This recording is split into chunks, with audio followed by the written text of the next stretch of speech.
या ठिकाणी भाजीसाठी केळफूल काढण्यासाठी तयार आहेत। तर हे केळफूल मी भाजीसाठी काढून घेते। तर या गळाच्या सहाय्याने मी केळफूल काढत आहे।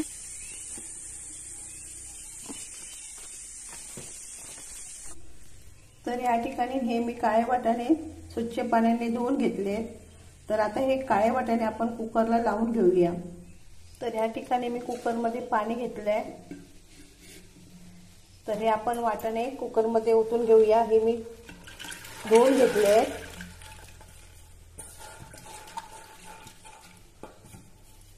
त्यानंतर वाटाणे छान मऊसर शिजण्यासाठी यामध्ये मी मीठ टाकून घेते आणि भाजी केळफूल वाटाणा भाजी अधिक चविष्ट होण्यासाठी यामध्ये मी शिजताना कांदा पण टाकून घेते। आणि आता ह्या कुकरला मी 7 ते 8 शिट्ट्या लावून घेते, त्यामुळे वाटाणे आपले नरम शिजतील। आपण आता मंद गॅसवर कुकरला 7 ते 8 शिट्ट्या देऊया, त्यामुळे काळे वाटाणे छान मऊसर शिजतील।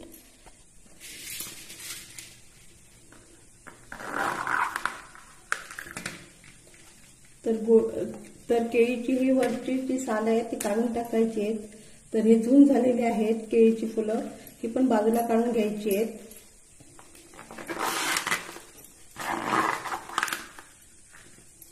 हे पण काढून टाकायचं आहे।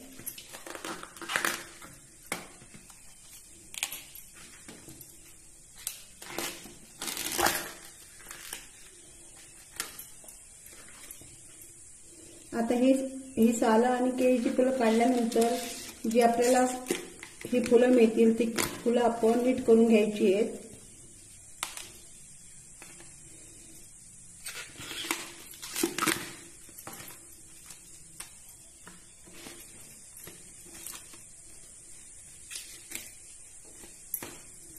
केळीच्या बोंडाचा कोवळा भाग येईपर्यंत आपल्याला केळीचं बोंड हे सोलून घ्यायचं आहे।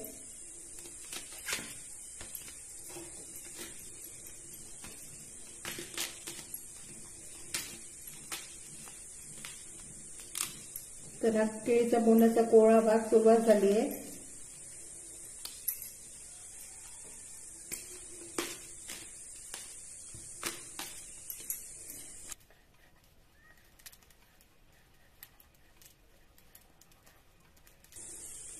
तर केळीचं बोंड इथपर्यंत सोलून घ्यायचं आहे।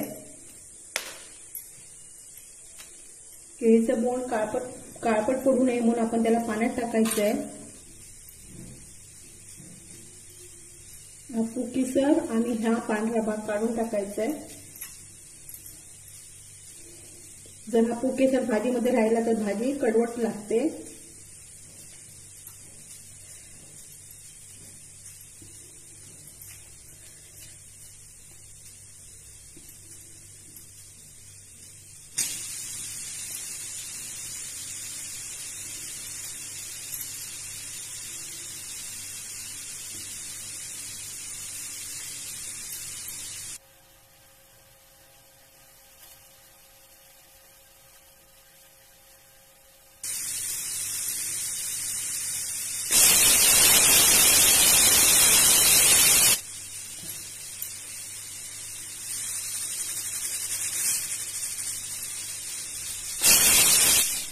अशा प्रकारे कुकरला मी 7 ते 8 शिट्ट्या काढून घेते आणि केळीचं हे फूल असं सोलून घेते। केळफूल मी निटवून घेतलाय। तर आता हे केळफूल मी कापून घेणार आहे।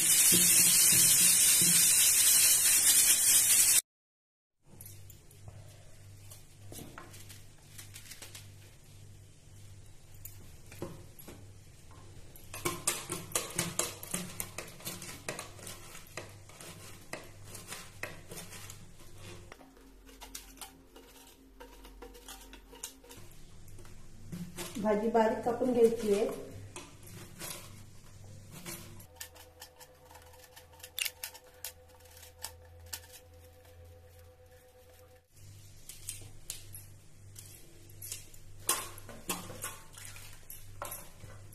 कापलेली भाजी आपण परत पाण्यात टाकून घेऊया, नाहीतर ती काळी पडते।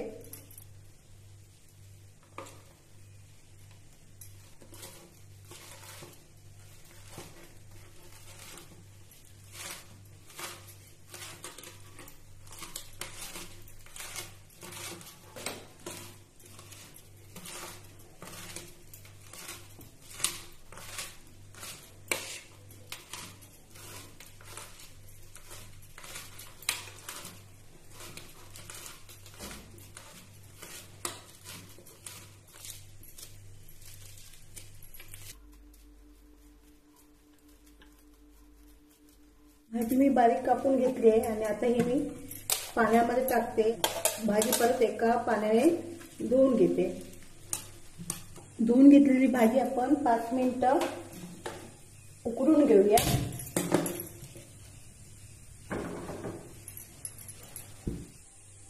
तर भाजी अशी उकडल्यामुळे ह्याचा कडवटपणा कमी होतो आणि भाजी नरम शिजते.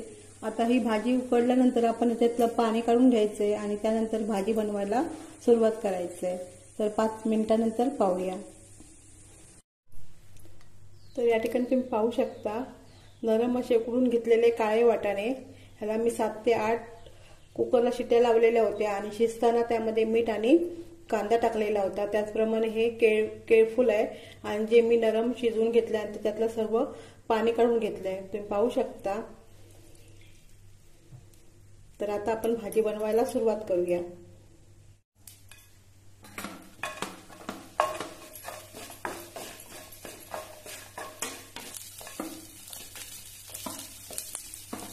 आलं टाकते, लसूण टाकते,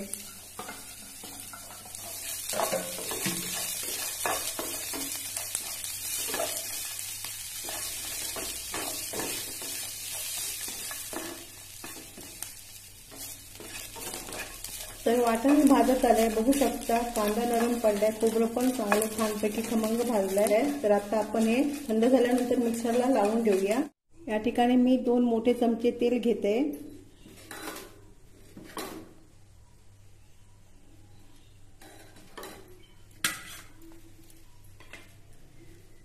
फोडणीसाठी आपण कांदा टाकून घेऊया.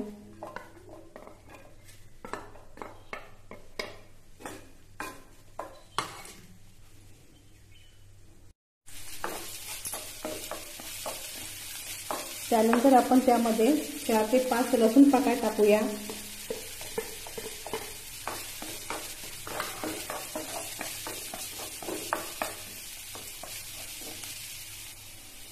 तर आता आपण कढीपत्ता टाकून घेऊया.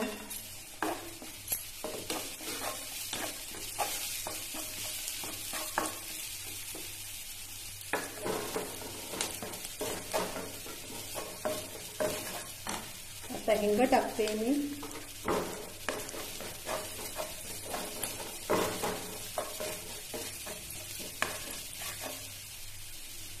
चवीनुसार मीठ टाकते.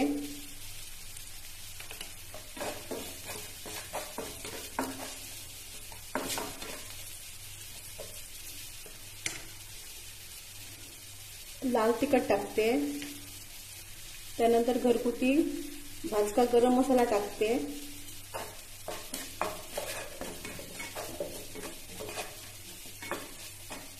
आणि आता मी केळफूल कापून घेतलेलं आहे आणि जे वाफून घेतलंय ते टाकते. आणि आता नरम शिजवलेले काळे वाटाणे टाकते.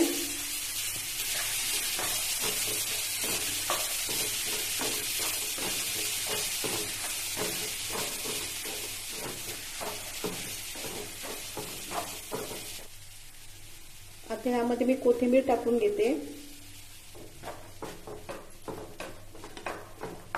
तर ही भाजी आपण मिक्स करून घेतली आहे. यामध्ये काळे वाटाणे आपण नरम शिजवून घेतले, त्याचप्रमाणे केळफूल पण आपण वाफवून घेतलंय. तर आता मी भाजी एकजीव होण्यासाठी पेलाभर गरम पाणी या भाजीमध्ये मिक्स करते.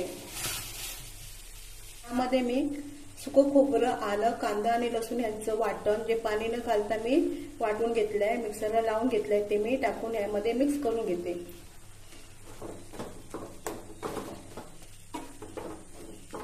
आणि आता ही भाजी पाणी आटेपर्यंत आपण शिजवून घेऊया.